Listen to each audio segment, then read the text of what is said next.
ఈ రోజే డౌన్లోడ్ చేయండి, మీ ఫేవరెట్ షోస్ చూడండి. డాక్టర్ గారు, మరి మన స్వీట్ కార్న్ ఎందులో వేసినా చాలా రుచి వస్తుంది. అలా ఉట్టిగా తిన్నా కూడా చాలా టేస్టీగా ఉండే స్వీట్ కార్న్తో కీమా తయారు చేసుకునే విధానం ఏంటో, మరి ఆ రెసిపీ ఏంటో చూపిద్దాం. 100 గ్రాముల స్వీట్ కార్న్ గింజల్లో 84 కిలో క్యాలరీల శక్తి ఉంటుంది. 100 గ్రాముల మామూలు కండిలో 125 శక్తి. అందరూ స్వీట్ కార్న్ రెట్టింపు బలం, అందుకని లావ్ అయిపోతాం అనుకుంటారేమో, షుగర్ పెరుగుతుంది. తీపి ఉన్నంత మాత్రాన్ని పెరగదు, అన్ని తీపులు ఒకటి కాదు.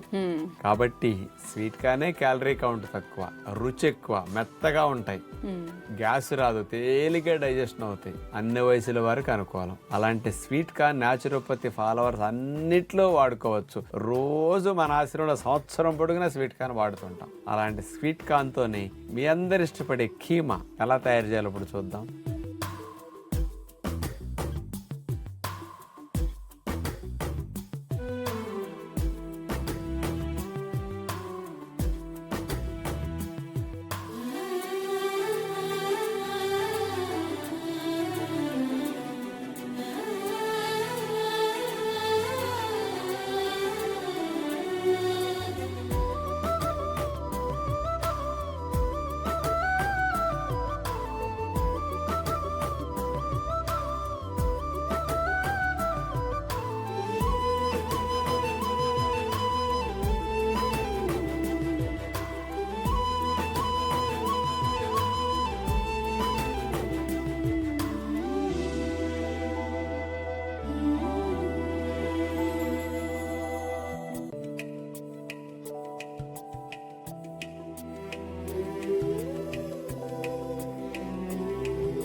స్నాక్స్కి, రైస్ ఐటమ్స్లో, కర్రీస్లో, సాలడ్స్లో, స్ప్రౌట్స్లో స్వీట్ కార్న్ ఉపయోగించుకుంటే ఈ తీపి వల్ల ఉప్పులేని లోటు అస్సలు తెలియకుండా దేన్నైనా మీరు సులభంగా తినగలుగుతారు, అడ్జస్ట్ అవ్వగలుగుతారు.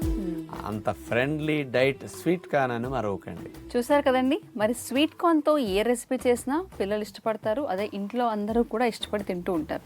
మరి అలా ఎవరైనా కూడా ఇష్టంగా తినాలన్నా, పోషకాలు బాగా అందాలన్నా కూడా వండుకునే విధానం బాగుండాలి. కాబట్టి డాక్టర్ గారు మనకందరికీ కూడా ఈ రెసిపీ చూపించారు. మీరు కూడా ప్రయత్నించండి. ఇలాంటి మరెన్నో రెసిపీస్ కోసం Z5 యాప్ డౌన్లోడ్ చేసి ఆరోగ్యమే మహాయోగం కార్యక్రమంలో తప్పనిసరిగా చూడండి. డాక్టర్ గారు, మరి బీపీ సమస్య అన్నది మనం జీవనశైలి విధానాల వల్ల వచ్చే జబ్బు కదండి. మరి బీపీని తగ్గించుకోవాలనుకున్నా, రాకుండా నివారించుకోవాలనుకున్నా కూడా ఏ హెల్త్ టిప్ ఉపయోగపడుతుందో చెప్తారా? బీపీ తగ్గడానికి ఇప్పుడు చెప్పబోయేంత సులభమైంది ఇంకోటి లేదని చెప్పొచ్చు. రోజుకు 3 గ్రాములు యాలుక గింజలు, ఒక 7-8 యాలుక్కాయలు వాడితే 3 గ్రాముల గింజలు లోపలికి వెళ్తాయి. పొద్దున్న 4, సాయంకాలం 4. ఇలా వాడినప్పుడు ఈ యాలకులో ఉండే కొన్ని కెమికల్ కాంపౌండ్స్ రక్తనాళాల్లో నైట్రిక్ ఆక్సైడ్ ప్రొడక్షన్ పెంచి రక్తనాళాలు వ్యాకోచించేటట్టు చేస్తున్నాయట. అందుకని బీపీ సహజంగా తగ్గడానికి యాలకులు ఉపయోగపడతాయని సైంటిఫిక్ గా రుజువు చేశారు. ఇట్లా 2 నెలలు, నెల 15 రోజులు వాడేసరికి ఏం చేంజెస్ చేయకపోయినా ఒక యాలకు వాడినందుకే 133 ఉన్న బీపీ కూడా 119కి వచ్చేస్తున్నారు, తగ్గిపోతుంది. ఒక బీపీకి అలాంటి బెనిఫిట్ ఉంది. ఇంకా కొన్ని కెమికల్ కాంపౌండ్స్ కూడా యాలకులో ఉండటం వల్ల, యాంటీ ఆక్సిడెంట్స్ లాంటివి, రక్తనాళాల యొక్క హార్డ్నెస్ ను కూడా బాగా తగ్గిస్తూ యాలకులు రక్తనాళాలను స్మూత్ గా ఉండేటట్టు కూడా చేయడానికి బాగా ఉపయోగపడుతున్నాయి. అందుకని రోజు యాలకులు వాడుకోవడం అనేది బీపీకి మంచిదే. ఈ యాలకుల్ని పచ్చిగా ఉన్నప్పుడు వాడినప్పుడే ఈ ఫలితం వస్తున్నది. యాలకుల్ని కాస్త వేపామనుకోండి, మసాలాలు వేసి ఎగిరిపోతున్నది. అది స్పష్టంగా చెప్పారు పరిశోధనలో. అందుకని ఫ్రెష్ గా వాడుకున్నప్పుడు ఫలితాలు ఉంటాయి. అంటే మీరు ఎప్పుడైనా గ్రీన్ టీ లాంటివి లేకపోతే కషాయాలు లాంటివి చెప్తూ ఉంటారు, కాబట్టి వాటిల్లో కూడా ఒక యాలకి వేసుకోవడం మంచిది అంటున్నారు.